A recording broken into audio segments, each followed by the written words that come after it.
Welcome back friends. आज हम HTML की सीरीज़ को कंटिन्यू करेंगे। इस सीरीज़ में देखेंगे किस तरह से फॉर्म बनाया जाता है और जो CSS की कुछ दूसरी इंपॉर्टेंट जो मतलब के फंक्शंस हैं आज वो हम देखेंगे। ठीक है। HTML सिर्फ और सिर्फ HTML की फाइल को बनाने के लिए जो उसकी एक्सटेंशन होती है वो हम .html देते हैं। ठीक है। दैन इसके बाद HTML को स्टार्ट करता हूँ मैं। ठीक है। टाइटल में यहाँ पर आकर दूंगा यहाँ पर। ठीक है। की टैग्स जो भी काम के हैं ठीक है।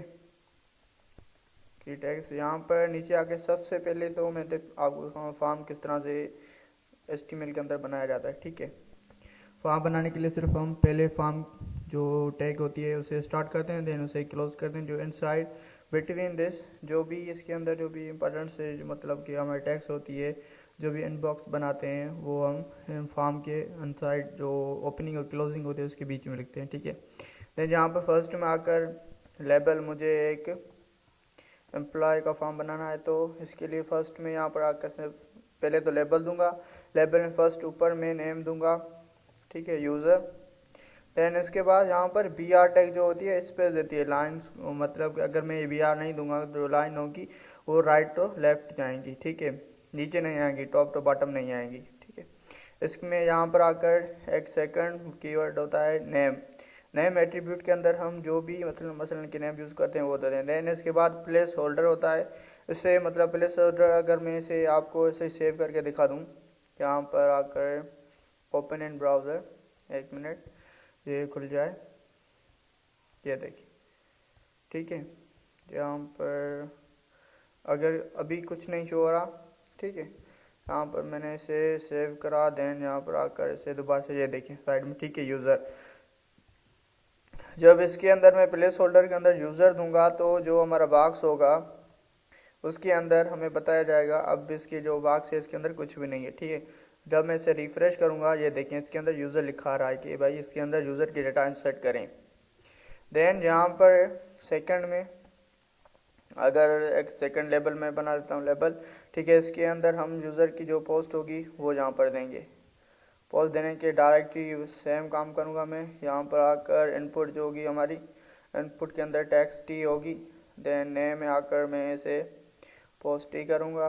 ठीक है। देन हेयर्स प्लेस होल्डर जो होगा हमारा, प्लेस होल्डर के अंदर मैं यहाँ पर आकर एंटर पोस्ट, ठीक है, एंटर यूर पोस्ट। ठीक है। ये देने के बाद यहाँ पर इसे BR टैग दूंगा। यहाँ पर BR टैग आने के बाद यहाँ पर एक और प्रॉपर्टी है हमारी। ठीक है। देन यहाँ पर आगे अगर कोई इसे देखे तो किस तरह से उसकी पोस्ट कितनी है, कौन से ग्रेड में, अगर वो उसे मतलब मसलन के यूज़ करना चाहते हैं तो वो किस तरह से उसे मतलब के शो करना चाहता है by using a chart. Chart use करने के लिए हम रेंज यूज़ करते हैं, रेंज कीवर्ड। अगर मैं इसे आपको सेव करके दिखाऊं तो ये देखें। ठीक है। जहाँ से ये बता सकता है भाई इसकी कितनी ग्रेड की मतलब कि इसकी पोस्ट है 18 है 16 है उस हिसाब से। ठीक है, ये देखें। देन इसके बाद यहाँ पर नीचे आकर ज़रूर कोई पासवर्ड अप्लाई करेगा कहीं भी एंटर करने के लिए तो पासवर्ड चाहिए होगा। पासवर्ड यहाँ पर एंटर करने के लिए डायरेक्ट सिंपल मैं ऊपर नेम दे रहा हूँ से पासवर्ड या पासवर्ड देने के बाद यहाँ पर नीचे आकर जहाँ पर पहले मैं टाइप में टेक्स्ट दे रहा था अब यहाँ पर मैं पासवर्ड दूंगा। इससे मतलब जब भी आप ये पासवर्ड देंगे तो जो भी आप मतलब पासवर्ड एंटर करेंगे वो शो नहीं होगा, मतलब कि रेडी नहीं रहेगा जब तक आप उसे ओपन ना करें। यहाँ पर पासवर्ड से मैं आपको यहाँ पर एक BR टैग दे दूँ, ऊपर भी BR टैग दे दूँ, से सेव करा। सेव करने के बाद दोबारा से ओपन ब्राउज़र में आ जाएं आप, ये देखिए। ठीक है। अब यहाँ पर अगर मैं कोई भी पासवर्ड देता हूँ तो ये शो नहीं हो रहा जब तक मैं इस इधर पे क्लिक करूँगा, ये देखिए। ठीक है। देन इसके बाद यहाँ पर एक और प्रॉपर्टी है, अगर आप डेट इंसर्ट करना चाहते हैं तो डेट इंसर्ट करने के लिए टाइम, पहले तो टाइम, अगर आप टाइम इंसर्ट करना चाहते हैं तो टाइम के लिए यहाँ पर ऊपर टाइम दें, लेबल में लेबल को एक BR टैग दें। देन यहाँ पर इनपुट में आकर आप सिंपल टैग्स में टाइम दे दें। ठीक है। टाइम देने के बाद इसे अगर मैं रिफ्रेश करके पेस्ट करूँ, ये देखें। ठीक है। यहाँ पर आप टाइम दे सकते हैं। अगर आप टाइम के साथ ईयर भी देना चाहते हैं, मंथ भी देना चाहते हो तो यहाँ पर सिंपल आकर यहाँ पर आप फर्स्ट में लेबल, ईयर, ठीक है।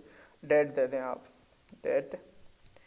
इसके बाद यहाँ पर दोबारा से एक बी आर टैग, यहाँ पर इनपुट में आकर आप दें दें सिंपल डेट। अगर मैं दोबारा से इसे अगर आपको रिफ्रेश करके दिखाऊँ, ये देखिए, ठीक है, month, date and year day, ठीक है।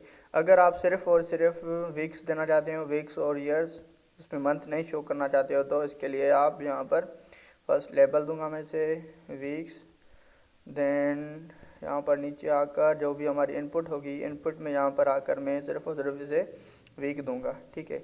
वीक कीवर्ड जब भी आप यूज़ करते हो तो तभी ये आपको ये बता देता है कि इसके अंदर सिर्फ और सिर्फ वीक और ईयर ही इंसर्ट किया जा सकता है, ठीक है। देन इसके बाद यहाँ पर लास्ट में एक और इनपुट टाइप, अगर आप इसके अंदर नंबर यूज़ करना चाहते हो, फ़ोन नंबर देना चाहते हो, तो यहाँ पर आकर नेम में मैं से नंबर दे दूँ, ठीक है। देन प्लेस होल्डर दे दूँ उसे नंबर, इसे बी आर दे दूँ। नंबर कीवर्ड यूज़ करने से सिर्फ और सिर्फ आप इसके अंदर नंबर ही इंसर्ट कर सकते हैं, कोई कीवर्ड डेटा इंसर्ट नहीं होगी विथआउट नंबर्स, ठीक है। देन इसके बाद अगर आप कोई सबमिट बटन से पहले चेक बॉक्स बना लें आप। चेक बॉक्स किस तरह से बनाया जा सकता है इसके अंदर, यहाँ पर एक मैं जेंडर की मतलब के एग्जांपल ले लेता हूँ, ठीक है। देन इसके बाद यहाँ पर इनपुट में आकर आप सिर्फ और सिर्फ चेक बॉक्स दे दें, ठीक है, चेक बॉक्स। देन यहाँ पर एक बी आर टैग, ऊपर भी एक बी आर टैग दे दें, यहाँ पर जैसे आप ये देंगे।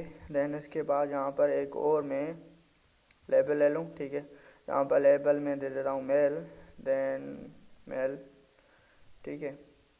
मेल के बाद यहाँ पर मुझे इसे दोबारा से कॉपी करना होगा, कॉपी करने के बाद एक फ़ीमेल के लिए भी बना लूँ, फीमेल बनाने के लिए यहाँ पर पेस्ट कर दूँगा, सेव, यहाँ पर इसका नेम चेंज कर दूँगा, मेल की जगह फीमेल कर दूँगा। यहाँ पर आकर जो मेल थी उसे मैंने चेंज करा फीमेल। देन स्पेलिंग थोड़ी सी मिस्टेक होगी स्पेलिंग में, से सेव करूँगा। सेव करने के बाद और रिफ़्रेश करके ब्राउज़र में आपको अगर दिखाऊँ, ये देखें, ठीक है। यहाँ पर जेंडर में आप इसे चेक बॉक्स लगा सकते हैं। देन इसके बाद लास्ट में आ जाता है हमारे पास सबमिट बटन। अगर आप इसके अंदर कोई फाइल इंसर्ट करना चाहते हो, फाइल के लिए भी हम सिंपल फाइल कीवर्ड यूज़ करते हैं। लेबल के अंदर फार में अगर आप कोई डेटा देना चाहें भी दे सकते हैं, नहीं देना चाहें भी नहीं दे सकते, ठीक है, क्योंकि हम इसके अंदर स्टैटिक काम कर रहे हैं, डायनामिकली काम नहीं कर रहे। यहाँ पर आप सिंपल एक फ़ाइल दे दें। फाइल जैसे आप कीवर्ड यूज़ करेंगे तो एक आपके पास एक पॉपअप मेन्यू ओपन हो जाएगा फाइल के लिए, जहाँ से आप ये देखें चूज़ फाइल, यहाँ से आप जाकर एक फ़ाइल चूज़ कर सकते हैं, ठीक है। देन इसके बाद लास्ट में हम से सबमिट बटन किस तरह से बनाएं, हमारा जो डेटा होगी किस तरह से सबमिट हो, तो इसके लिए यहाँ पर टाइप जो होगी इसके अंदर आप सबमिट दे दें। देन अगर आप इसे कोई नेम देना चाहते हैं सबमिट बटन को, तो यहाँ पर आकर क्लिक हेयर कर दें, कुछ भी कर सकते हैं आप, सिर्फ क्लिक हेयर लाजमी नहीं, आप यही दें। इसे मैं आकर दोबारा से अगर मैं इसे रिफ़्रेश करूँ, ये देखें, ठीक है, हमारी डेटा सबमिट हो जाएगी। देन इसके बाद हम अगर आप इसके अंदर कुछ इमेजेस की प्रॉपर्टीज, सेकंड दूसरी इमेजेस की प्रॉपर्टीज़ हैं, वो हम किस तरह से यूज़ कर सकते हैं, ठीक है। पहले मैं इसे सभी को रिमूव कर दूं, यहाँ से कंट्रोल एक्स करा मैंने, ठीक है। देन यहाँ पर आकर सबसे पहले यहाँ पर एक मैं कंटेनर बना लूँगा, ठीक है। कंटेनर के बाद यहाँ पर नीचे आकर एक इमेज में इंसर्ट करूँगा। इमेज के लिए मैं सबसे पहले यहाँ पर आकर उसकी लोकेशन देख लूँ, कहाँ से मुझे इमेज लेनी है। इमेज के अंदर जो SRC होती है उसके अंदर सोर्स दिया जाता है। अगर आप सेम ही फोल्डर के अंदर वर्क कर रहे हो जिसके अंदर आपकी फाइल्स बनी पड़ी हैं और उसके अंदर इमेज बनी पड़ी है, तो सिर्फ और सिर्फ वहाँ पर आप उसकी इमेज का नेम ही देंगे, ठीक है। बट मेरे केस में क्या है कि जो फाइल बनी पड़ी हैं वो अलग दूसरी लोकेशन पे और जो इमेजेस पड़ी हैं वो दूसरी लोकेशन से मैं यूज़ कर रहा हूँ। तो इसके लिए पहले मैं उसे फोल्डर स्ट्रक्चर का लोकेशन दूंगा, देन उसके बाद फाइल का नेम दूंगा, ठीक है। फाइल का नेम मैं ये फाइल यूज़ करना चाहता हूँ, ये इमेज, तो इसे मैं जो कंट्रोल C, इसका नेम मैंने कॉपी कर लिया। यहाँ पर आकर सिंपल मैं पेस्ट कर दूंगा, सेव करूँगा। तो सबसे पहले यहाँ पर आकर मैं इसे की जो विड्थ होगी वो चेंज कर लूँ, कंट्रोल में आकर यहाँ पर स्टाइल, देन इमेज जो है, इमेज की जो विड्थ होनी चाहिए वो 500 पिक्सल्स, ठीक है, पिक्सल्स। देन यहाँ पर आकर हाइट भी मैं इसे देना चाहता हूँ 400 पिक्सल्स, ठीक है। अगर इसे सेव करके मैं आपको दिखाऊँ तो ये फाइल कुछ इस तरह से शो होगी, ठीक है। अगर आप टेक्स्ट भी दे रहे हो, टेक्स्ट के अंदर आपके पास आप चाहते हो सर्किल में इमेज हो, तो सबसे पहले तो मैं इसके अंदर टेक्स्ट दे दूँ, ठीक है। टेक्स्ट देने के लिए ये देखें टेक्स्ट आ गई मेरी। अगर मैं चाहता हूँ जो मेरी इमेज बनी पड़ी है वो उसकी जो साइड में टेक्स्ट हो, बीच में मैं इस इमेज को यहाँ पर दे दूँगा, यहाँ से हटाकर यहाँ पर आकर कहीं पर भी मैं इसे पेस्ट कर दूँगा, जहाँ पर आकर मैंने इसे इमेज को रखा। अगर मैं आपको अब दिखाऊँ ये इमेज किस तरह से शो होगी, ये देखें, ठीक है। यहाँ पर जो इसकी साइड हैं यहाँ पर ये देख लेना, यहाँ पर वो बिल्कुल क्लियर हो गई। अगर आप चाहते हैं इसकी साइड से जो टेक्स्ट वगैरह वो बिल्कुल भी शो और जो आपकी इमेज है वो सर्किल में हो जाए, तो इसके लिए आप इसे किस तरह से सर्किल में कर सकते हैं। इस इमेज को सिंपली सर्कल में करने के लिए जो प्रॉपर्टी यूज़ होती हैं वो अब दोबारा से मैं आपको दिखाऊंगा कि किस तरह से आप इस इमेज को सर्कल कर सकते हैं, ठीक है। यहाँ पर सिंपल जो हमने अपनी CSS प्रॉपर्टी अप्लाई करी थी इसके अंदर यहाँ पर आकर आप इसे सिंपल फर्स्ट में जो इसकी प्रॉपर्टी होती है इसे मतलब कि इसे हम कहते हैं क्लिप पाथ में, यहाँ पर आकर आप इसे सर्कल कर सकते हैं, ठीक है, इस प्रॉपर्टी को यूज़ करके। यहाँ पर इस प्रॉपर्टी के अंदर तीन वैल्यूज़ आ जाती हैं, ठीक है। फर्स्ट में टॉप, बॉटम एंड देन उसके बाद जो उसकी लेफ्ट रिलीजन होती है वो देते हैं हम। इसके बाद देन इसके पास 8 वैल्यू देते हैं, कौन से वैल्यू कौन से रेट में होनी चाहिए ये यहाँ पर 30% में दे रहा हूँ। दोबारा से आप कोई भी इसे वैल्यू दे के आप अपनी मर्ज़ी के हिसाब से इसे सेटिंग कर सकते हैं, ठीक है। यहाँ पर %, ठीक है। अगर मैं इसे आपको रिफ्रेश करके सेव करके ब्राउज़र पे ओपन करके दिखाऊँ तो ये देखें बिल्कुल ठीक है।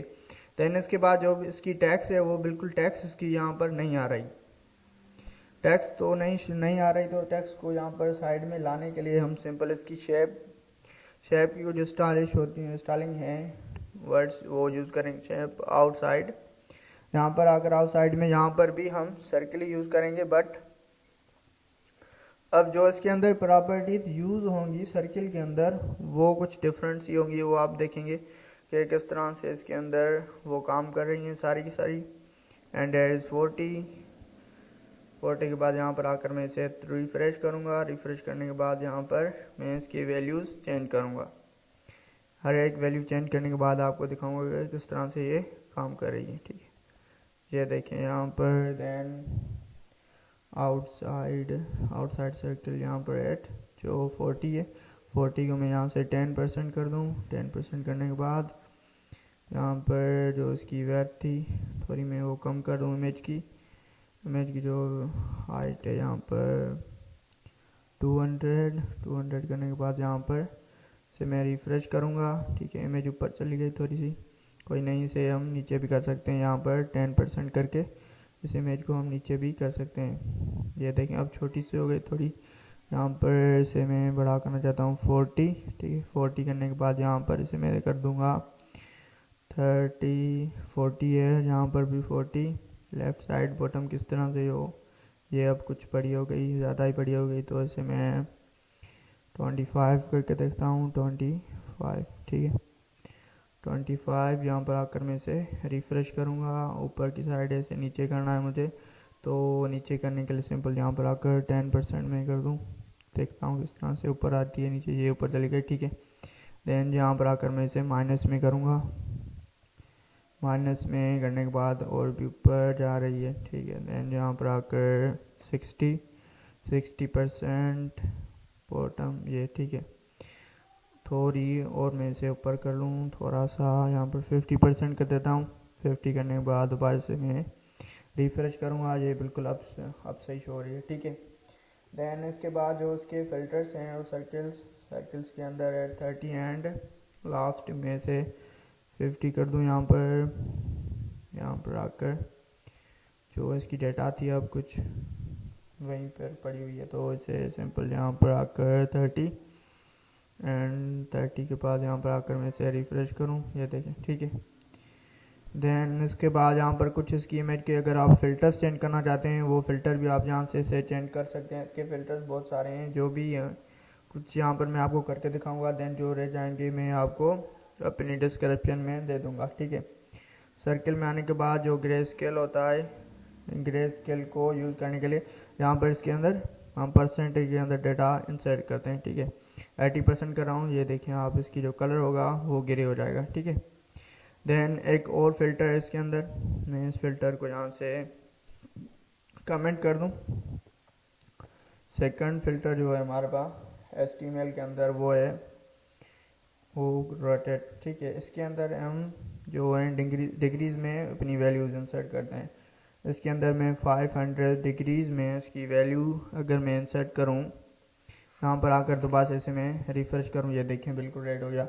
अगर आप इसका मतलब कि डिग्रीज के अंदर वैल्यूज़ कम कर देंगे, 5 कर दें, सिर्फ 50 कर रहा हूँ मैं आप अपनी मर्ज़ी के हिसाब से इसे कस्टमाइज़ कर सकते हैं। ये देखें अब इसका कलर चेंज हो गया। और भी अगर यहाँ से आकर मैं इसे 52 कर रहा हूँ तो ये देखेंगे आप, इसका कलर और भी चेंज हो जाएगा, ठीक है। देन इसके बाद और एक और फिल्टर है। देन यहाँ पर आकर फिल्टर इन्वर्ट, ठीक है। फिल्टर इन्वर्ट के अंदर इसके अंदर हम परसेंटेज में वैल्यू देते हैं, परसेंटेज, सिंपली परसेंटेज। यहाँ पर आकर मैं इसे सेव करूँगा। देन यहाँ पर आकर मैं इसे अगर रिफ़्रेश करूँ, ये देखें, ठीक है, बिल्कुल के जिस तरह से इमेज को कुछ व्यूज़ आ जाते हैं, इस तरह से आप इसे भी कस्टमाइज़ कर सकते हैं, ठीक है। इन दोनों को मैं यहाँ पर क्लोज कर दूँगा। एक और यहाँ पर इसका फिल्टर है ब्राइटनेस, ठीक है, FILTR filter. Then here is that BRIGHT NES brightness, ठीक है। यहाँ पर ब्राइटनेस जितनी आप इसके अंदर वैल्यू देंगे वो उतनी, मसलन के यहाँ पर इसके अंदर हम परसेंटेज में से आप वैल्यू दे सकते हैं, इंसर्ट कर सकते हैं इसके अंदर वैल्यूज़। यहाँ पर आकर मैं इसे अगर रिफ्रेश करूँ, ये देखें, ठीक है, बिल्कुल नाइट कलर में हो गया। अगर आप इसका मतलब कलर बढ़ाना चाहते हैं, 80 कर दें आप, तो उसकी जो ब्राइटनेस होगी वो बढ़ जाएगी अब इमेज की, ठीक है। अगर इससे ज़्यादा आप बढ़ाना चाहते हो, 100 के बाद अगर आप इसे और रिफ्रेश करके देखेंगे, ये देखें उसकी जो ब्राइटनेस थी वो और ज़्यादा बढ़ गई, ठीक है। देन इसके बाद ये देखें, अगर मैं जो हमारे पास जो डिव है, कंटेनर है, अगर कंटेनर की मैं विड्थ और हाइट कम कर दूं, जो इसके अंदर डेटा होगी वो डेटा इस कंटेनर के बाहर चली जाएगी, बिल्कुल, ठीक है। कंटेनर सिंपल यहाँ पर आकर मैंने यहाँ पर कंटेनर कर रहा था, ठीक है। कंटेनर के अंदर आकर मैं इसे इसकी विड्थ कर देता हूँ 1000 पिक्सल, एंड जो इसकी हाइट होगी वो मैं यहाँ पर कर दे रहा हूँ 500 पिक्सल, ठीक है। अगर मैं आपको इतने में आकर दिखा दूँ यहाँ पर, ठीक है, और इसके अगर मैं इसे बैकग्राउंड कलर दूँ तभी हमें जाकर शो होगा कि जो इसके अंदर जो डाटा है वो ओवरफ्लो कर रही है कि नहीं कर रही। यहाँ पर आकर दोबारा से यहाँ पर हम इसे रिफ्रेश करेंगे, ये देखें जो बाहर डेटा पड़ी हुई है, यहाँ से जो बॉर्डर के बाहर है, मसलन कि अपने डिव के बाहर जा रही है, वो बिल्कुल ही बाहर मतलब कुछ और ओवरफ्लो हो रही है। इस ओवरफ्लो को हम किस तरह से हैंडल कर सकते हैं, उसके लिए हमारे पास एक और प्रॉपर्टी आ जाती है ओवरफ्लो, ठीक है। ओवरफ्लो को कंट्रोल करने के लिए हमारे पास फर्स्ट में एक स्क्रॉल प्रॉपर्टी है, ठीक है। आप इसे स्क्रॉल करेंगे तो यहाँ पर एक साइड में स्क्रॉल बार आ जाएगी, ये देखें, ठीक है। आपकी जो डाटा होगी कंप्लीट इस बॉक्स के अंदर ही रहेगी, ठीक है। देन इसके बाद मैं थोड़ी सी इसकी जो वेट है वो भी थोड़ी कम कर दूँ, 800 कर दूँगा। 800 करने के बाद यहाँ पर इसे मैं रिफ्रेश कर दूँ, ये देखें, ठीक है। यहाँ से एक स्क्रॉल बार मतलब कि स्टार्ट हो गई। अगर आप यहाँ पर एक और प्रॉपर्टी है इसकी हाइड कर दें, अगर आप हाइड करना चाहते हैं, हिडन करना चाहते हैं इसे, ये हिडन हो जाएगी, बिल्कुल ही डिसअपियर हो जाएगी। जो बाहर डाटा हो यहाँ से स्क्रॉल बार भी चला गया, ठीक है। एक और प्रॉपर्टी है इसकी ऑटो, अगर इसे दोबारा से मैं आपको रिफ्रेश करके दिखाऊं तो यहाँ पर ऑटो में यहाँ से एक साइड बार मतलब कि स्क्रॉल बार आ रही है, लेकिन जब स्क्रॉल बार आप यूज़ करेंगे जो इसकी बॉटम की साइड होगी वहाँ से भी एक स्क्रॉल बार शो होगी, ठीक है। देन इसके बाद कुछ और प्रॉपर्टीज़ थी, ट्रांसफॉर्म करने के बाद जो भी मतलब के जो प्रॉपर्टीज़ हैं, और इसके अंदर जो कलर जो स्टाइलिंग वगैरह यहाँ पर यूज़ हो रही है पैराग्राफ के ऊपर, यहाँ पर जो भी टेक्स्ट थी, अगर इस टेक्स्ट को आप बिल्कुल ही सेंटर पे करना चाहते हैं तो यहाँ पर टेक्स्ट TXT सॉरी टेक्स्ट एलिगन, आप इसे सेंटर भी कर सकते हैं, सेंटर पे बिल्कुल भी सेंटर पे आ जाएगी, आप जो भी टेक्स्ट होगी बिल्कुल सेंटर पे आ जाएगी। इसे मैं रिफ्रेश करूँ, ये देखें। अगर अगर इस टाइम आप देखेंगे इसके अंदर थोड़ी जो स्पेसिंग है वो बिल्कुल कम है। अगर आप इसकी स्पेसिंग टाइट करना चाहते हैं, सेट करना चाहते हैं, तो इसके लिए आप यहाँ पर जस्टिफाई कर सकते हैं। इसे जस्टिफाई करने के बाद अगर मैं आपको दिखाऊँ, ये देखें, ठीक है, बिल्कुल अब सेट हो गई। अगर इसके बाद आप अपनी टेक्स्ट की जो लास्ट लाइन होगी, लेकिन लास्ट, ठीक है, लास्ट कर दें यहाँ पर आकर। और जो लास्ट लाइन होगी अगर आप उसे सेंटर पे करना चाहते हैं, वो भी आप यहाँ से उसे कंट्रोल कर सकते हैं। सेंटर पे कर सकते हैं, आप उसे लेफ्ट पे कर सकते हैं, बॉटम पे कर सकते हैं। ये देखें, जो इसकी लास्ट लाइन थी वो बिल्कुल भी सेंटर पे यहाँ पर आ गई, ठीक है। देन इसके बाद एक और प्रॉपर्टी है यहाँ पर, टेक्स्ट डेकोरेशन। टेक्स्ट डेकोरेशन, जो टेक्स्ट डेकोरेशन होती है, टेक्स्ट डेकोरेशन के अंदर हम उसकी मतलब कि डेकोरेशन करते हैं कि उसके अंदर जो भी वर्ड्स वगैरह यूज़ हो रहे हैं कैपिटलाइज हों, कि यहाँ किस तरह से मतलब के यूज़ हों, ट्रांसफॉर्म किस तरह से हो उसे, ठीक है। यहाँ पर ट्रांसफॉर्म, टेक्स्ट ट्रांसफॉर्म करने के बाद यहाँ पर आकर आप इसे सिंपली कैपिटलाइज कर दें, तो जो भी जो उसके फर्स्ट लेटर्स होंगे वो कैपिटल हो जाएंगे सभी के, ठीक है। यहाँ पर देखें, जो भी यहाँ पर फर्स्ट लेटर थे वो सभी कैपिटल हो गए, जो सेकंड थे उसके बाद जो सेकंड वर्ड्स आ रहे हैं वो बिल्कुल स्मॉल एबीसी में, ठीक है। देन इसके बाद एक और प्रॉपर्टी है इसकी टेक्स्ट की, टेक्स्ट डेकोरेशन। यहाँ पर टेक्स्ट सिंपल डेकोरेशन, डेकोरेशन के अंदर डेकोरेशन लाइन भी आ जाती है। अगर आप इसके अंदर लाइन, इसके ऊपर लाइन लाना चाहते हो तो लाइन दे सकते हैं, लाइन, तो लाइन हाइट आ गई यहाँ पे, सॉरी, लाइन देने के बाद यहाँ पर आकर लाइन THRO लाइन थ्रो, यहाँ पर इसे मैं आकर आपको दोबारा से रिफ्रेश करके दिखाऊं, ये देखें इसके ऊपर लाइन आ गई। अगर आप इसकी जो लाइन है, लाइन का कलर चेंज करना चाहते हैं तो सिंपल इसके लिए प्रॉपर्टी है text, text decoration, simple text decoration, then decoration बाद कलर, ठीक है। कलर में इसका अगर ब्लू कर दूं भी कर सकता हूं, आप जो कलर चाहें वो कलर इसका चेंज कर सकते हैं, वो दे सकते हैं इसे कलर, ये कंप्लीट को आ जाएगा। ये देखिए नीचे करूं भी सभी को आ गए, ठीक है। देन अगर जो उसके ऊपर लाइन आ रही है, इस लाइन की मतलब कि आप स्टाइलिंग करना चाहते हैं, इस लाइन का कलर चेंज करना चाहते हैं, लाइन की जो सिर्फ अभी स्ट्रेट में लाइन आ रही है, तो अगर स्ट्रेट से आप इसकी स्टाइल चेंज कर दें, यहाँ से मैं इसे वेवी कर रहा हूँ, तो ये देखें बिल्कुल के ऊपर नीचे आ जाएंगे इसके ऊपर, ये देखें, ठीक है। ये कुछ प्रॉपर्टीज़ थी इसकी डेकोरेशन की। आज के लेक्चर में सिर्फ इतना ही guys, thank you so much. अगर आपको हमारा इस वीडियो से कुछ सीखने को मिला हो तो प्लीज़ हमारे चैनल को सब्सक्राइब करें और अपने दोस्तों के साथ हमारी वीडियोस को शेयर करें। थैंक यू सो मच, अल्लाह हाफिज़ एंड टेक केयर।